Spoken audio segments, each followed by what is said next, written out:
Bom dia, bom dia! Tá começando mais um episódio da Law Letter, o seu podcast jurídico direto, prático e sem juridiquês. Eu sou a Cibele. E eu sou o Victor. No episódio de hoje, o STJ começa a definir se os planos de saúde são obrigados a custear musicoterapia para pessoas com autismo. E o STF decide que Roberto Campos Neto não é obrigado a depor na CPI do crime organizado. No processo civil, a terceira turma do STJ autorizou a penhora de valores de seguro de vida resgatável após o saque. E no trabalho, o TST anulou uma decisão por erro na troca de votos entre magistrados na Bahia. E no direito penal, o ministro Dias Toffoli determinou que o Ministério Público avalie um acordo de não persecução penal para uma civil acusada de fraude em pensão. E Cibele, eu queria só ver a cara do pessoal escutando esse episódio com você abrindo ele pela primeira vez. Porque, pra quem não sabe, eu tô meio que gripado ainda, eu não queria dar a vocês o desgosto de me escutar gripado ainda. Então, o que vocês acharam da abertura da Cibele? Deixa sua opinião aqui embaixo. Você acha que ela deveria abrir todos os dias? Confesso que eu quase falei que eu sou o Vitor. Mas então, passando para os comentários de hoje, o primeiro é do Fabrício, que falou assim: iniciando mais uma semana com conteúdo jurídico de qualidade. Vocês são minha companhia todas as manhãs. Já peguei meu café e coloquei o fone. E da Yasmin, que falou: melhor podcast jurídico. Me ajuda a entender cada vez mais o mundo do direito que eu tô entrando, no terceiro período. Muito obrigado pelo comentário de vocês, pessoal. A gente sempre fica muito feliz recebendo essas mensagens. Então, sem mais enrolação, bora pro episódio de hoje. Peguem um café, coloquem um fone e vamos entender como essas decisões estão mudando o direito no Brasil e no mundo. E vamos começar com o direito à saúde. O STJ deu um passo importante para pacificar se os planos de saúde são obrigados a custear a musicoterapia para pessoas com transtorno do espectro autista. O tribunal selecionou 2 recursos para serem julgados sob o rito dos recursos repetitivos. Isso acontece quando há muitos processos sobre o mesmo tema e o tribunal decide criar uma regra única, que deve ser seguida por todas as instâncias do país. A relevância é enorme. O tribunal já identificou quase 1.500 decisões individuais sobre o assunto. O objetivo é trazer segurança jurídica para uma questão que afeta milhões de pessoas com autismo no Brasil. O Ministério Público Federal já se manifestou a favor dessa análise uniforme, visando acabar com decisões conflitantes e garantir previsibilidade para usuários. Atualmente, existe uma tendência na segunda sessão do STJ de admitir o custeio da musicoterapia quando ela faz parte de um tratamento multidisciplinar. Os pontos determinantes que podem virar regras são a necessidade de prescrição médica clara e a exigência de que o tratamento seja realizado por profissionais devidamente habilitados na área. A definição desse tema pode levar à suspensão de processos semelhantes que hoje correm na Justiça até que o STJ dê a palavra final. A tese fixada influenciará diretamente a gestão de cobertura das operadoras e a condução de litígios, garantindo que casos equivalentes recebam o mesmo desfecho jurídico. Mas agora me diz aí, você sabia que a gente também tem um podcast chamado Após a Graduação? Ele é uma produção da Law Letter em parceria com o IDP, um Instituto Brasileiro de Ensino, Desenvolvimento e Pesquisa, criado justamente para responder uma das maiores dúvidas de quem vive o direito. E agora, qual é o próximo passo? Será que é pós-graduação, concurso, advocacia, carreira pública ou mercado privado? Lá a gente conversa sobre caminhos reais, escolhas estratégicas e decisões que fazem toda a diferença na construção da sua trajetória profissional, trazendo clareza para quem está no campo de batalha jurídica. Se você é recém-formado, está prestes a colar grau ou já tem anos de experiência e quer reposicionar sua carreira, esse podcast foi feito para você. Toda terça-feira tem um episódio novo com discussões profundas sobre o mercado de trabalho. É só clicar no link disponível aqui na descrição do episódio para ouvir o Após a Graduação. O seu próximo passo profissional pode começar agora com apenas um episódio.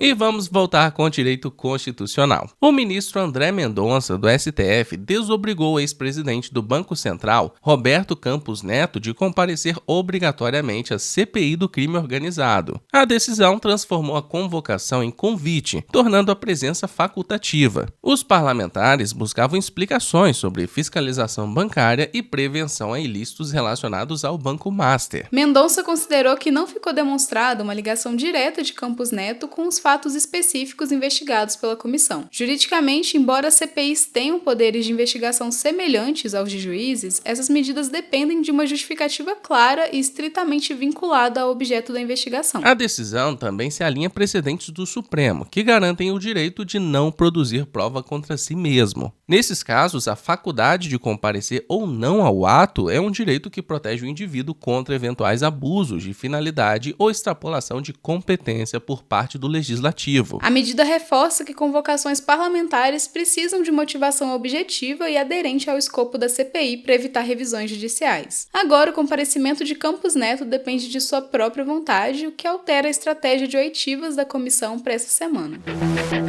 E vamos agora com o direito processual civil. O STJ decidiu que valores de seguros de vida resgatáveis podem ser penhorados após o segurado fazer o saque. Ao cair na conta bancária, o montante perde a natureza de indenização e passa a ser tratado como um investimento financeiro comum, afastando a proteção de impenhorabilidade do Código de Processo Civil. O ministro Vilas Boas Cueva explicou que o objetivo da lei é proteger beneficiários em casos de morte ou invalidez. Já no seguro resgatável, parte do valor é uma reserva financeira que pode ser sacada pelo titular. Se o próprio segurado retira o dinheiro, a função social de proteção do seguro é desvirtuada. No caso, o devedor tentou usar a regra que protege até 40 salários mínimos, mas o tribunal notou que o resgate serviu para pagar dívidas de sua empresa. Como o valor foi usado como capital de giro e não para o sustento básico, o STJ autorizou o bloqueio judicial para satisfazer o credor. O entendimento fixa que esses seguros só são blindados enquanto cumprem sua função de garantia. Uma vez transformados em saldo disponível para o titular, tornam-se ativos penhoráveis, a menos que se comprove que o recurso é indispensável ao mínimo existencial.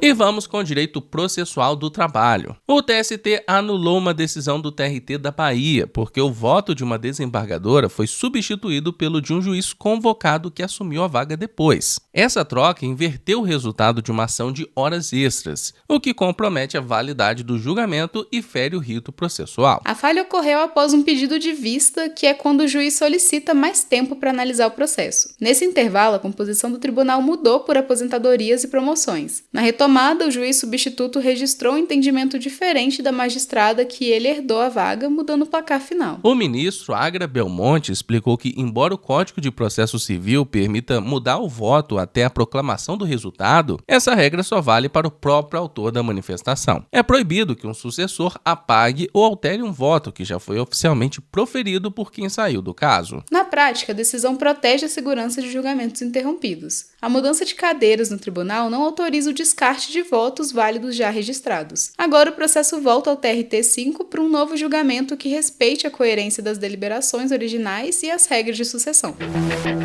E no direito penal militar, o ministro Dias Toffoli determinou que o Ministério Público Militar avalie um acordo de não persecução penal para uma civil acusada de estelionato. Ela teria omitido um casamento para manter pensão de militar falecido. Como a pena mínima do crime é inferior a 4 anos, o ministro entendeu que o benefício cabe mesmo em processos na Justiça Militar. O ANPP permite que o investigado confesse e cumpra condições, como reparar o dano para evitar o processo judicial. Toffoli destacou que a lei militar admite o uso do Código de Processo Penal comum para suprir lacunas, especialmente em instrumentos que trazem mais eficiência para crimes cometidos sem violência. A decisão supera o entendimento do Superior Tribunal Militar, que em 2023 proibiu o acordo de forma absoluta. Para o Supremo, essa vedação total é uma ilegalidade flagrante, já que a Justiça Especializada não pode ignorar direitos e avanços da legislação penal geral que sejam compatíveis com a natureza militar. A medida consolida o ANPP na esfera militar quando os requisitos legais são preenchidos. O debate agora sai da proibição teórica e passa para a análise individual de cada caso, garantindo que civis sob jurisdição militar tenham acesso aos mesmos direitos processuais da justiça comum. E agora a gente vai fazer um giro pelas principais matérias constitucionais e administrativas. O município de Cascavel, no Paraná, cancelou pregão para aquisição de fórmulas infantis e dietas especiais após o TCE-PR acolher representação por ausência de cotas a microempresas e empresas de pequeno porte, em tese em afronta à LC 123 de 2006. O relator Augustinho Zucchi ponderou risco de dano reverso à saúde ao suspender imediatamente. O CNJ determinou o afastamento do desembargador Dirceu dos Santos do TJMT no contexto de investigação sobre suposta venda de sentenças. A apuração teria considerado dados decorrentes de quebra de sigilos bancário e fiscal, indicando movimentações superiores a 14 milhões de reais em 5 anos. O TCDF determinou que a Real Sociedade Espanhola de Beneficência ressarça 17.599.000 296.024,93 aos cofres públicos por irregularidades na gestão do Hospital Regional de Santa Maria. A decisão, ainda recorrível, decorre de tomada de contas especial e fixa 30 dias para comprovar pagamento sob cobrança judicial. O STF reafirmou que estados e municípios não podem legislar para interferir diretamente no currículo e na forma de expressão em sala de aula, por usurpação de competência da União à luz da LDB. No conjunto, a Corte declarou inconstitucionais normas do Escola Sem Partido e leis locais que proibiam linguagem neutra, enfatizando pluralismo de ideias e liberdades de ensinar, aprender e de expressão.